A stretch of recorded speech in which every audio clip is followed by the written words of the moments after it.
Բարև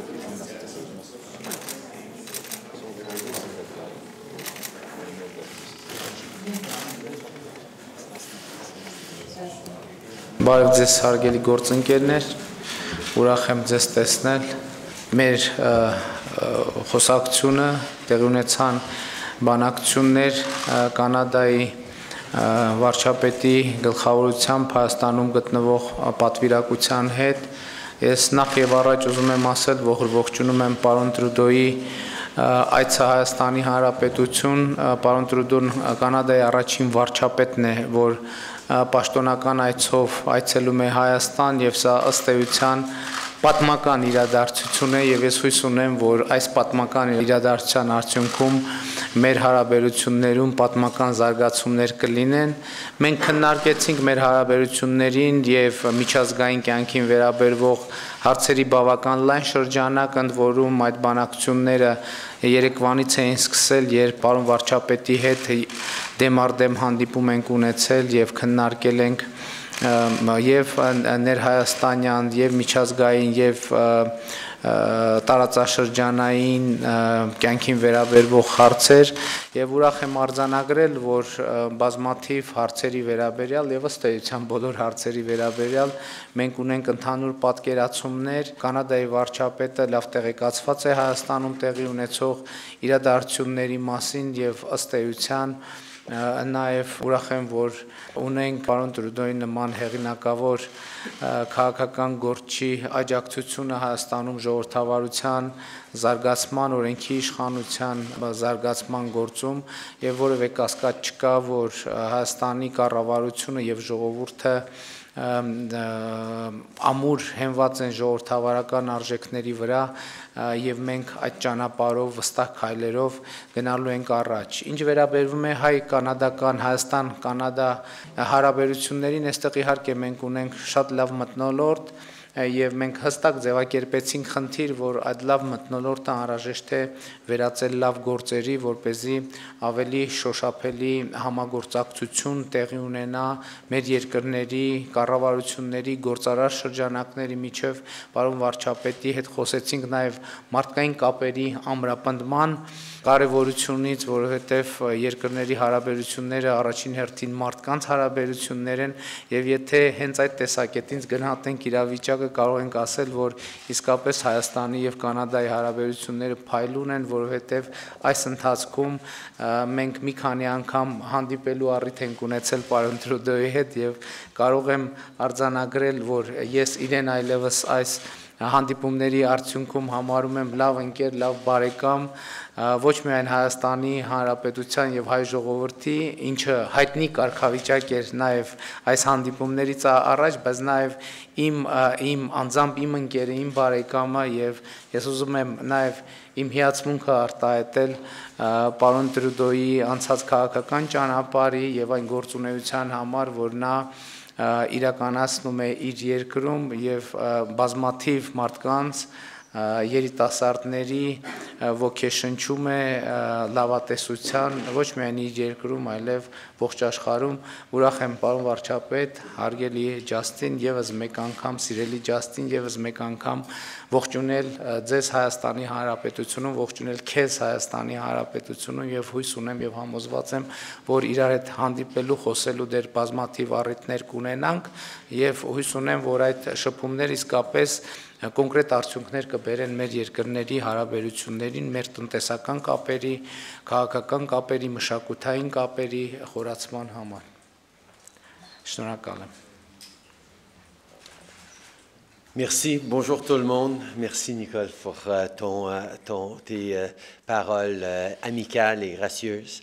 Merci d'être des nôtres aujourd'hui. Je tiens d'abord évidemment à remercier le peuple arménien et le Premier ministre Pachinian de leur accueil extraordinaire ici en Arménie. C'était un plaisir de vous voir au sommet de l'OTAN en juillet, à l'Assemblée générale des Nations unies en septembre, où on était assis très proches, et d'avoir pu vraiment approfondir l'amitié cette semaine a été un grand plaisir pour moi. C'est quelque chose que j'apprécie énormément, Nicole. Vous savez peut-être que durant les années 80, j'ai visité l'Arménie avec mon père et mes frères. C'était incroyable de constater aujourd'hui que ces liens qui unissent nos deux pays ont continué de se multiplier au cours des 30 dernières années. Cette semaine, j'ai eu la chance de participer au sommet de la francophonie, ici à Erevan. Et je félicite le Premier ministre et toute son équipe pour un sommet grandement réussi. Plus tôt cette année, le Canada accueillait le sommet G7. Je comprends donc tout le travail que ça demande. Les forums comme la francophonie nous donnent l'occasion de nous entretenir sur des défis partagés et de travailler ensemble pour atteindre des objectifs communs. Au cours de la rencontre, j'ai eu le plaisir d'annoncer 2 nouvelles initiatives canadiennes sur le continent africain. Nous nous sommes engagés à investir 6,5 millions de dollars pour appuyer l'autonomisation des femmes sénégalaises et 18 millions de dollars en vue de lutter contre la violence fondée sur le sexe au Congo. Il ne me fait aucun doute qu'ensemble, les pays de la francophonie peuvent bâtir un avenir plus prospère pour tous. Et cette semaine, nous avons fait un grand pas dans la bonne direction. Ici, à Erevan, j'ai aussi eu l'opportunité de visiter le mémorial du génocide arménien, un rappel émouvant de la tragédie qui a frappé cette communauté. Le monde doit faire son devoir de mémoire. Nous avons dit plus jamais, et c'est maintenant à nous de tenir cette promesse. Aujourd'hui, le Premier ministre et moi avons poursuivi notre discussion entamée en début de semaine. Cette rencontre était pour nous l'occasion de discuter de nos valeurs communes, comme la démocratie, et de renforcer les liens déjà forts qui unissent Canadiens et Arméniens dans le respect et l'amitié. Chez nous, les Montréalais m'ont beaucoup parlé de l'Arménie. Je suis donc conscient de l'importance de la rencontre aujourd'hui pour la communauté arménienne du Canada. Indeed, people are at the heart of the special relationship between our two countries. In Canada, our 60,000 Armenian-Canadian community adds richness to our national tapestry in cities and neighborhoods right across our country.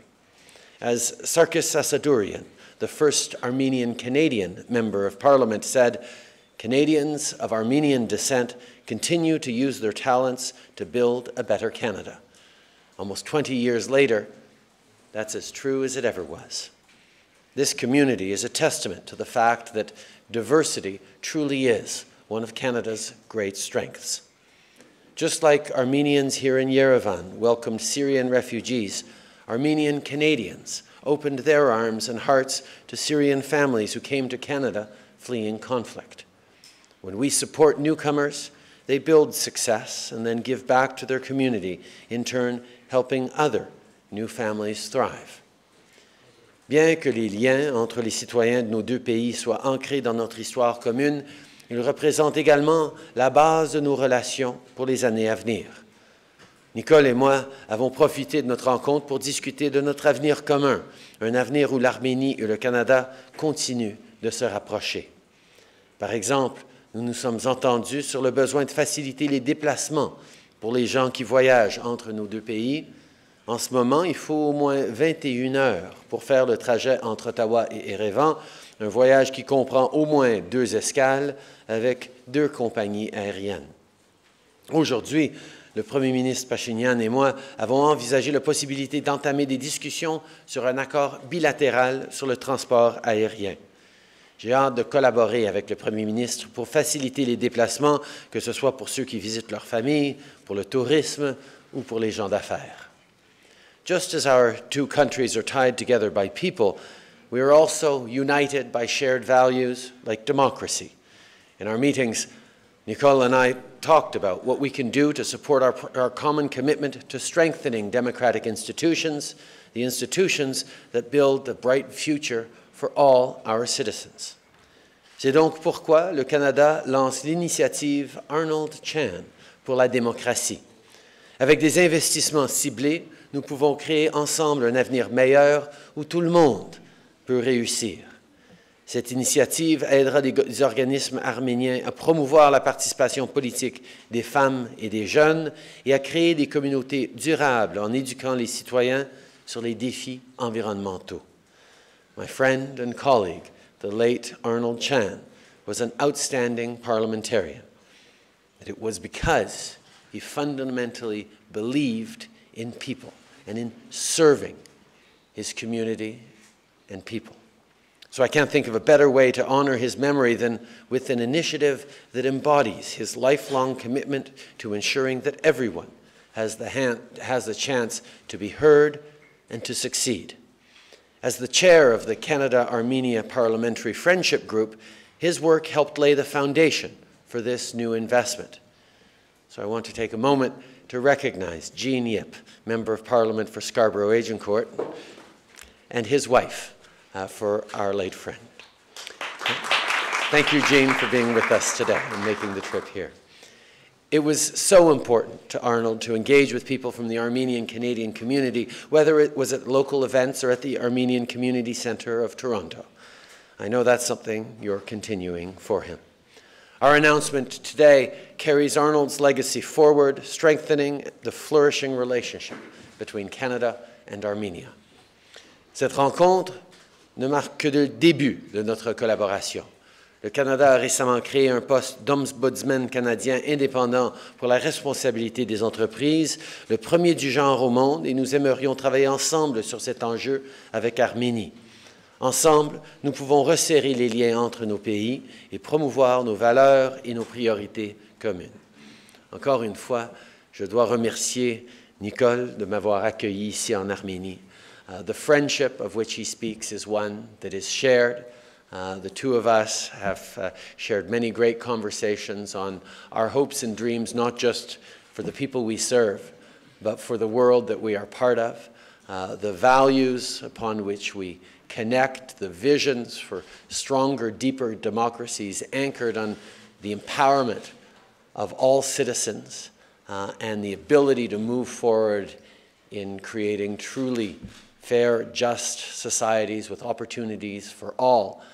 is something that binds us very closely and that I know we will continue to have many great conversations on in the months and years to come. Merci beaucoup d'être ici. Thank you very much, my friend.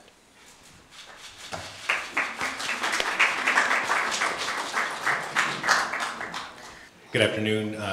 Prime Minister Trudeau and Prime Minister Pashinyan. I'd like, if possible, you could answer my question in both French and English, if possible, of course. Prime Minister Trudeau, you've come, of course, having this emotional time with the Genocide Memorial, but also at a time of very rapid change here in Armenia, socially, politically, and you've obviously discussed this with your counterpart. And so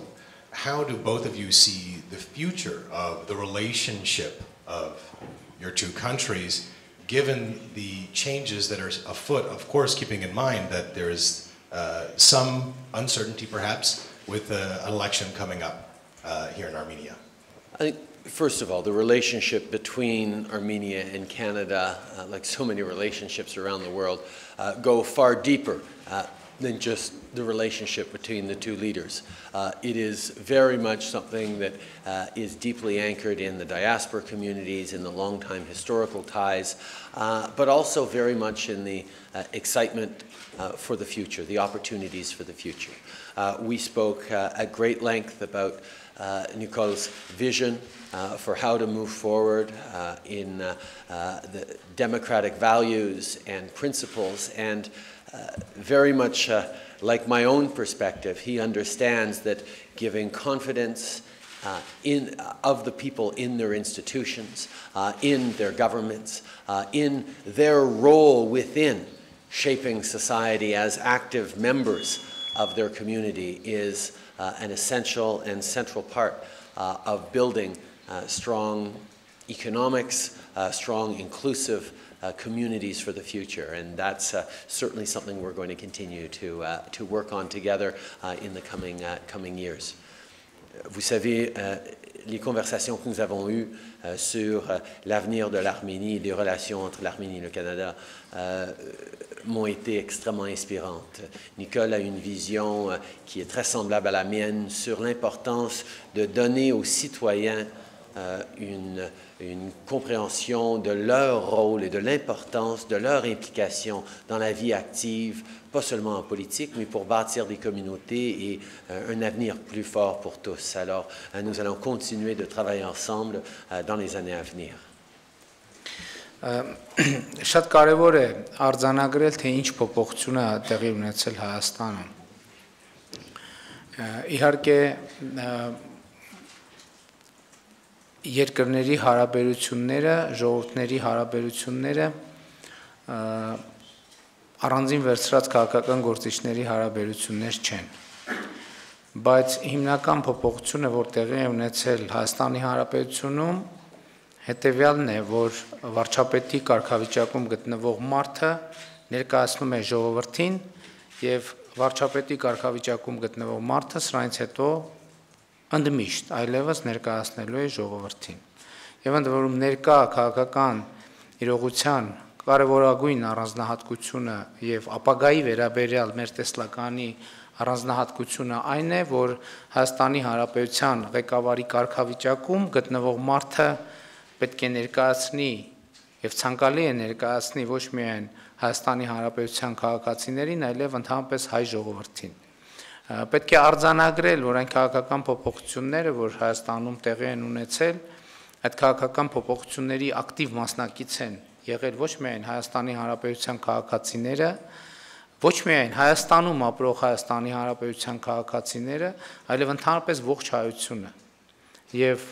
մենք ակտիվ աջակցություն ենք ստացել նաև Կանադայի հայությունից, Ռուսաստանի հայությունից, Միացյալ Նահանգների աշխարհի ըստ էության չկա աշխարհում որևէ հայ համայնք, որը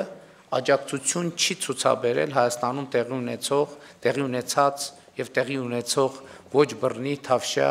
հեղափոխությանը։ Եվ առաջիկայում տեղի ունենալիք խորհրդարանական ընտրությունների առանցքային իմաստը նույնպես սա է, որ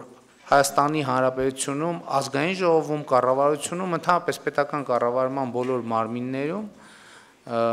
պետք է լինեն մարդիկ, ովքեր ներկայացնում են ժողովրդին, ովքեր ներկայացնում են ժողովրդի կարծիքը, ովքեր այնտեղ հայտնվել են ժողովրդի ազատ կամ արտահայտման արդյունքում։ Սա է հիմնական քաղաքական փոփոխությունը, որ տեղի է ունեցել Հայաստանում, եւ որևէ ընտրություն այս իրողությունը չի փոխելու։ Ոչ թե այն իմաստով, որ նույն մարդիկ են անդադ ներկայացնելու ժողովրդին, այլ այն իմաստով, որ նրանք, ովքեր հայտնվեն վարչապետի կարգավիճակում, նրանք պետք է լինեն լիազորված ժողովրդի կողմից։ Դա կարող է լինել X մարդը, Y մարդը, երրորդ մարդ, բայց հիմնական իմաստն այն է, որ Հայաստանում այլևս երբեք ընտրությունների արդյունքները չեն կեղծվելու եւ այլևս երբեք ժողովրդի կամարտահայտությունը չի արհամարվելու։ Սա է հիմնական քաղաքական փոփոխությունը, որ տեղի է ունեցել Հայաստանում եւ որևէ կասկած չկա, որ այս քաղաքական փոփոխությունը ոչ միայն տևական է, այլև ընդմիշտ ուղեկցելու է մեզ, որովհետեւ ժողովրդավարությունը, օրենքի գերակայությունը, թափանցիկությունը իմ կամ մեր քաղաքական թիմի պատկերացումը չէ միայն, այլ մեր ողջ ժողովրդի պատկերացումն է, որովհետև հեղափոխությունը, որ տեղի է ունեցել Հայաստանում, ոչ թե մեր թիմն է արել կամ առավել ևս ոչ թե ես եմ արել, այլ արել է ժողովուրդը, հայ ժողովուրդը, Հայաստանի Հանրապետության քաղաքացիները, եւ նրանց է պատկանում բարձրագույն իշխանությունը Հայաստանի Հանրապետությունում եւ այդպես լինելու է միշտ։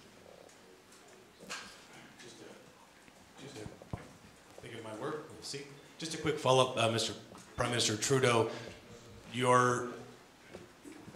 visit today, of course, to the Genocide Memorial. Can you give us your reaction to that? But also, do you plan on bringing up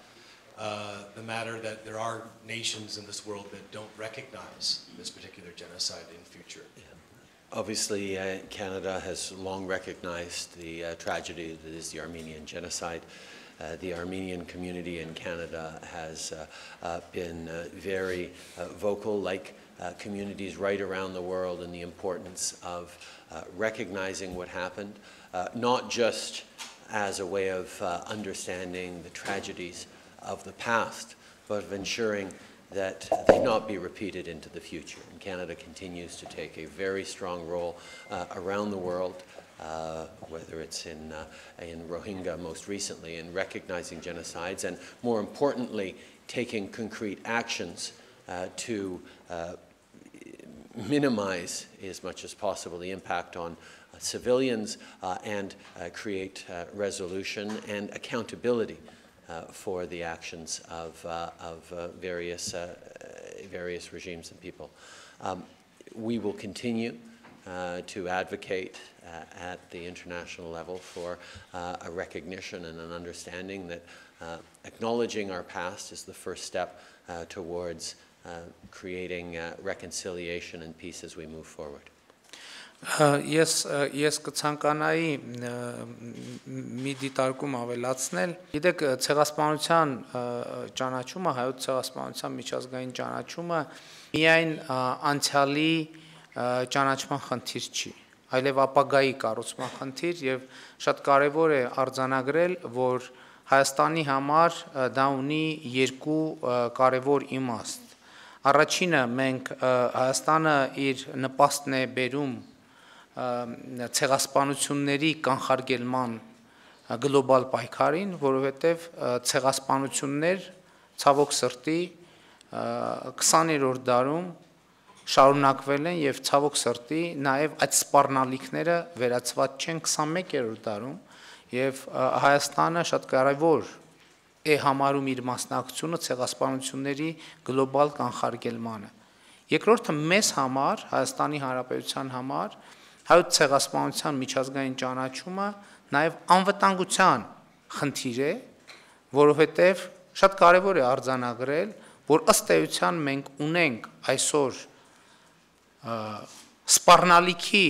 շատ նման պոտենցիալ, որովհետև կոնկրետ օրինակ մինչև հիմա Հայաստանի սահմանները փակված են Թուրքիայի կողմից եւ Հայաստանը գտնվում է բլոկադայի մեջ եւ ըստ էության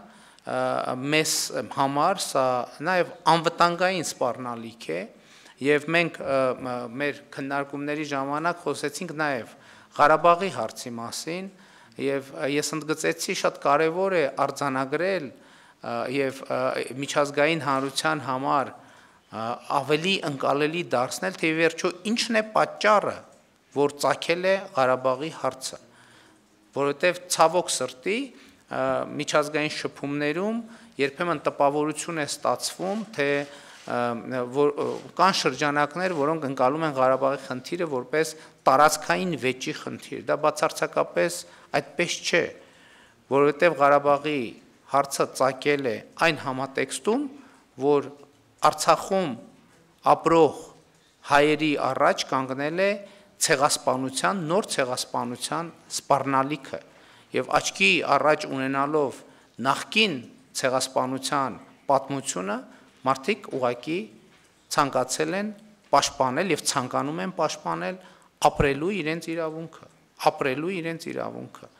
Եվ տեսեք, մենք շատ խոսում ենք բազմաթիվ իրավունքների մասին եւ շատ լավ է, որ այդ խոսակցությունը խոսքի ազատություն, օրենքի գերակայություն, կանանց եւ տղամարդկանց հնարավորությունների հավասարություն, երեխաների իրավունքները շատ կարեւոր թեմա են նաեւ մեզ համար եւ մենք աշխատում ենք այդ ուղղությամբ, ընտանիքում բռնությունների թեման եւ այլն, որոնք շատ կարեւոր են, չափազանց կարեւոր են Բայց այն կոնֆլիկտը, Ղարաբաղի կոնֆլիկտը ծագել է այն պայմաններում, երբ ուղղակի մարդու ամենապրիմիտիվ իրավունքը, ապրելու իրավունքը կանգնել է կոնկրետ սպառնալիքի առաջ։ Եվ նաև այդ սպառնալիքը ավելի տեսանելի եւ ակնհայտ է եղել Ղարաբաղի հայության համար, Ղարաբաղի ժողովրդի համար, որովհետեւ նրանք աչքի առաջ ունեցել են նաև դարասկզբին 1915 թվականի մեծ եղերնը։ Մայա Խաչատրյան, հարցս ուղղում եմ Հայաստանի եւ Կանադայի վարչապետներին, օրինակ վարչապետներ կուզենայի իմանալ ինչպես է գնահատում այսօր հայ-կանադական բիզնես կապերը, Երևանյան բանակցությունների ընթացքում արդյոք քննարկվել են կոնկրետ ներդրումային ծրագրեր եւ արդյոք հնարավոր համարում եք, որ Հայաստանում դեկտեմբերին սպասվող արտահերթ ընտրություններից հետո ներդրումների հոսքը ավելի արագ կիրականացվի։ Կանադահայ գործարարները, եթե կարելի է, առաջնային են համարում Հայաստանում Կանադայի դեսպանատան բացում այս հարցը եւս քննարկվել է թե ոչ։ Շնորհակալություն։ Իհարկե, առաջին իսկ մեր խոսակցության առաջին իսկ րոպեների Ջասթինը իր պատրաստակամությունն է հայտնել աջակցել Հայաստանում ներդրումների կանադական ներդրումների ակտիվացմանը եւ դա շատ կարեւոր է եւ երեք նաեւ մեր պետական ճաշին մասնակցում էին կանադացի գործարարներ, ովքեր արդեն ունեն ներդրումներ Հայաստանում, ովքեր մտադիր են ընդլայնել ներդրումների իրենց ծավալը Հայաստանում եւ իհարկե շատ կարեւոր է նոր ներդրումների ներգրավումը Հայաստանի Հանրապետությունում եւ ես ուզում եմ ասել, որ շատ կարեւոր եմ համարում մեր խոսակցության այն հատվածը, որտեղ ես ընտրեցի Կանադայի վարչապետին, որպեսզի Հայաստանում տեղի ունեցող process-ները եւ դրանց իմաստը, բովանդակությունը ավելի ճիշտ փոխանցվի Կանադայի բիզնես միջավայրին, որովհետև դուք գիտեք, որ Հայաստանում տեղի են ունենում process-ներ կոռուպցիայի դեմ պայքարի շրջանակում, որոնք հասկանալիորեն երբեմն հաճախ առնչվում են նաև օտարերկրյա ընկերությունների։ Շատ կարևոր է արձանագրել, որ այդ առնչությունները ոչ թե մեր գործողություններն են կանխելու համար հետագա ներդրումները կամ որևէ ներդրողի Հայաստանից պատկերավոր ասած դուրս հրավիրելու համար, այլ ընդհակառակը մենք ուզում ենք մի միջավայր ստեղծել, որտեղ ներդրումները պայմանավորված չեն եւ տնտեսական գործունեությունը պայմանավորված չէ կառավարության քմահաճույքներով կամ այս կամ այն պաշտոնյայի քմահաճույքներով եւ եթե կան դեպքեր,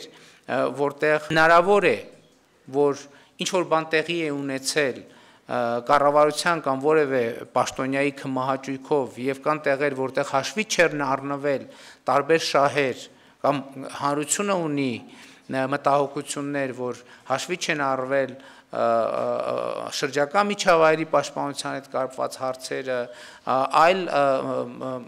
հանրության շահերի հետ առնչվող հարցերը, մենք պետք է աշխատենք այդ հարցերի պատասխանները ոչ միայն ստանալու, այլև որոշակի ստանդարտներ ստեղծելու համար, որպեսզի հետագայում նման իրավիճակները բացառվեն եւ բոլորը, եւ հանրությունը, եւ ներդրողները, եւ կառավարությունը համոզված լինեն, որ ցանկացած որոշում եւ համագործակցություն չի կարող դուրս լինել հանրային, ազգային, պետական որևէ շահի շրջանակից եւ ուրախ եմ, որ այս հարցում մենք ունենք լիակատար ըմբռնում։ From the very beginning, as Nicole has said, we've been talking about the opportunities to deepen investment ties between Canada and Armenia. There are already excellent people-to-people ties through the diaspora, but there is a tremendous economic opportunity for investment. We talked about a number of areas in which there is potential, from water management to waste and recycling to significant infrastructure projects and continuing involvement in natural resources. These are the kinds of things that we're very much going to be talking about in the coming months as well. On the issue of the embassy,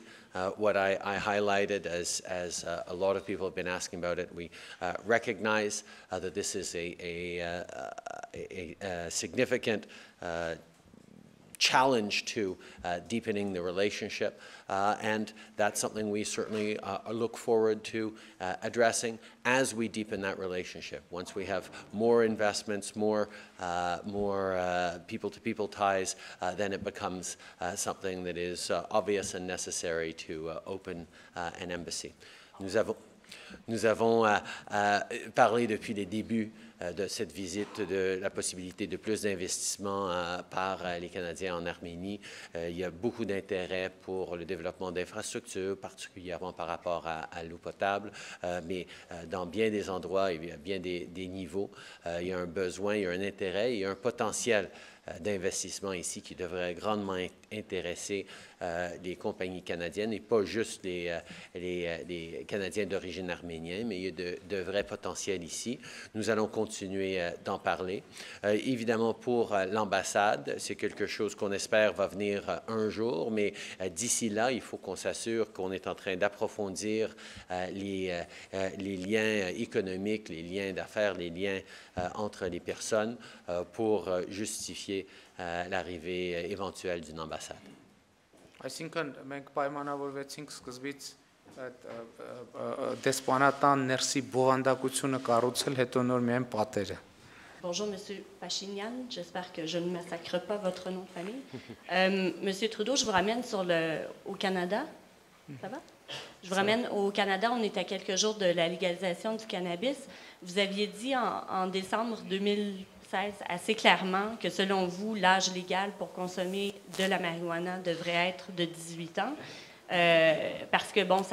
c'est basé sur la science, parce que ça permet d'atteindre les deux objectifs principaux de votre projet de loi. Or, au Québec, il y a la Coalition Avenir Québec qui prévoit, comme elle a légalement le droit,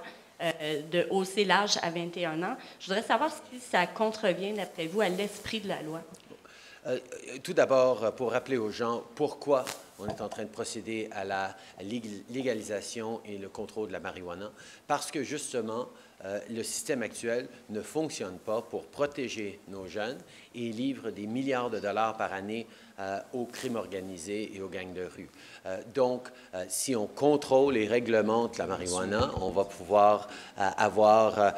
une meilleure capacité de protéger nos jeunes, nos citoyens, nos communautés et effectivement éliminer le crime organisé. On reconnaît qu'un des objectifs que nous avons, c'est de protéger les jeunes parce qu'on sait que les impacts ou l'impact de la consommation de la marijuana sur le cerveau en développement est plus grand et plus néfaste que dans d'autres populations. C'est pour ça qu'on veut contrôler la vente et assurer des âges minimums pour pouvoir consommer le cannabis. Pourquoi on a choisi au début de regarder 18-19 ans comme l'âge de consommer de la boisson à travers le pays comme étant, je pense, le bon compromis? C'est parce qu'on reconnaît que le but d'éliminer le marché noir doit être réalisé. Et si on élimine le segment de la population entre 18-19 ans et 21 ans, qui est une population souvent à l'université, souvent dans des endroits où ils vont essayer de consommer, on garde un important segment de consommateurs potentiels pour le marché noir.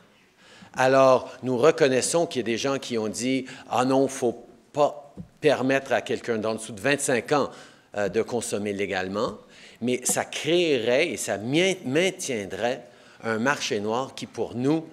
est un des buts principaux que nous avons. Alors, c'est pour ça que nous croyons que de fixer l'âge légal à l'âge de consommation de l'alcool, c'est un compromis qui a de l'allure, mais évidemment, on va continuer d'avoir des discussions avec tout gouvernement à travers le pays qui a des idées différentes et on cherchera à trouver la bonne façon de protéger nos jeunes, nos communautés et d'éliminer le marché noir. The reason we are moving forward on the legalization and control of cannabis is because we recognize that the current prohibition approach doesn't work in Canada. Canadian adolescents have the highest rate of marijuana usage of any young people across 29 different developed countries in the world. That's a failure of public policy. We recognize that by controlling and regulating marijuana, more the way we control and regulate alcohol, we can actually make it harder for young people to access it while eliminating the very significant profits made by criminal gangs and criminal organizations on the sale of that illicit substance. So we're going to move forward in a way that is responsible and based on best practices and evidence. The reason why it was recommended that we fix the consumption age at 18 or 19, the ages of alcohol consumption across the country, is because there's a need to find and to properly eliminate the black market. There have been recommendations that marijuana can be more harmful to the developing brain, which might push it up to 25, but there is a segment of the population between the ages of 18 and 21 or even 25 that would be a significant market for the black market or the criminal organizations to continue to target their sales of marijuana to. Because one of our significant goals is eliminating the criminal enterprise from the legalization of marijuana, we certainly feel that keeping it at 18 or 19 is the right compromise as we move forward. But of course, we will continue to engage and converse with provinces on different approaches and thoughts that they have in making sure that we continue to protect our communities and our families and our young people.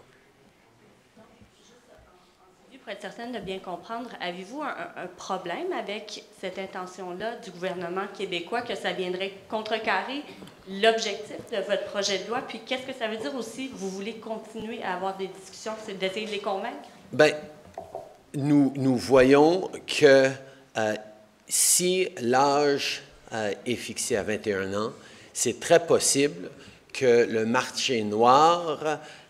occupe cet espace-là, puisque un des buts fondamentaux de la légalisation, c'est d'éliminer le marché noir, d'éliminer les ventes criminelles. Ça vient un petit peu enfreindre notre capacité de justement contrer le crime organisé. Mais je reconnais que le gouvernement de la CAQ n'a même pas établi encore leur conseil de ministres. Ils ont beaucoup de décisions à prendre. Alors, nous allons partager notre perspective là-dessus et ils feront leur choix et on aura les conversations nécessaires en temps et lieu. We remain preoccupied that if we raise beyond 18 or 19 the legal age of consumption, we could be facilitating a segment of market that would be only therefore served by the illegal market, by the black market, by criminal organizations.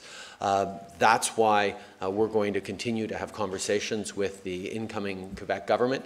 to make sure that they understand our concerns and our motivations for the choices we made. And we will allow them, obviously, to take their positions, and we'll see what next steps need to be taken as they firm up their approach on protecting our kids, protecting our communities through controlling and regulating the sale of marijuana.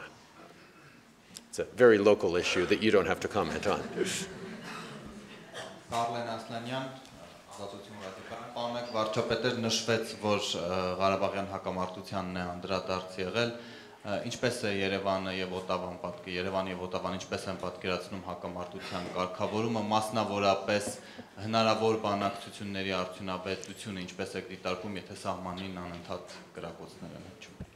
Ես Կանադայի վարչապետին տեղակ պահեցի Ադրբեջանի նախագահ Իլհամ Ալիևի հետ մեր ունեցած հանդիպման եւ ձեռքբերված պայմանավորվածությունների վերաբերյալ իհարկե Ղարաբաղի հարցի շուրջ բանակցությունները տեղի ունենում ԵԱՀԿ Մինսկի խմբի շրջանակներում, բայց մենք կարևոր ենք համարում, որ մեր միջազգային գործընկերները տեղեկացված լինեն մեր պատկերացումների մասին եւ իրավիճակի մասին։ Իհարկե մեր պատկերացումն այն է, որ հարցի կարգավորումը պետք է տեղի ունենա բացառապես խաղաղ ճանապարհով եւ բանակցությունների միջոցով։ Մենք մեր պատկերացումները ունենք հարցի կարգավորման շրջանակի եւ բովանդակության մասին եւ նաեւ այդ պատկերացումները կիսում ենք մեր գործընկերների հետ։ Canada calls for a continued peaceful dialogue in the Nagorno-Karabakh issue. We hope that it will be peacefully resolved between all parties. We call on a continuation of the international processes like the Minsk process to hopefully resolve this for the betterment of people in the region. Շնորհակալություն։